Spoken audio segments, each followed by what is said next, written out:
So in 2019, I did something pretty crazy and I ended up buying myself an Arri Amira camera.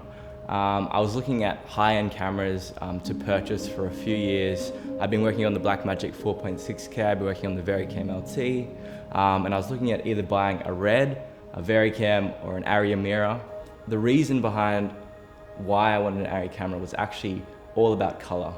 A lot of people get caught up in resolution as the main factor for buying a camera, but this camera doesn't even shoot 4K and has been a part of most major movies for the past 10 years.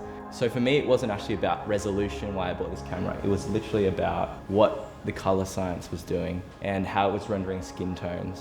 When I was first looking at getting an Arri Amira, I was actually looking at getting the Arri Alexa Classic because it is a lot cheaper.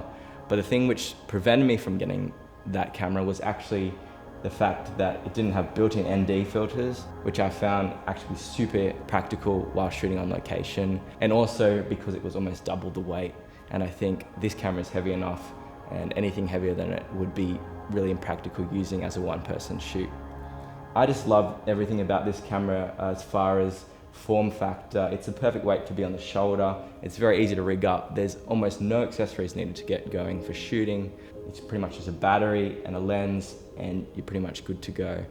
One of my favorite features about this camera is actually its 200 frames per second 2K mode. On a lot of other cameras, like the Blackmagic cameras, when you shoot in slower resolutions, you would actually window in on the sensor to get to that point where you could actually shoot at those frame rates. This camera doesn't crop in on the sensor, so it uses the full Super 35. And for me, the fact that you could shoot 200 frames per second with no image quality loss was a real winner for really interesting shots and just experimenting around on different film shoots. Now for me, the obvious problem with this camera is the price point. It's far more expensive than a lot of other cameras, but when I was looking in the price range of what I was looking at paying, I was looking at getting something like a Red Epic Dragon or maybe even a VariCam LT, I was realizing that they were actually the same price now. I could get a used Arri Amira for around the same price. And so I ended up doing that because for me, the color science was the most important factor. Now, when I did purchase this camera, it was quite used, but for me, that didn't really matter at all because at the end of the day, all I cared about was the image coming out of the camera. I didn't really care how new the camera looked. And so I'm perfectly happy with this camera and I haven't had any problems shooting, even though it already had about 4,000 hours of use on it. This camera definitely isn't for anyone to just buy.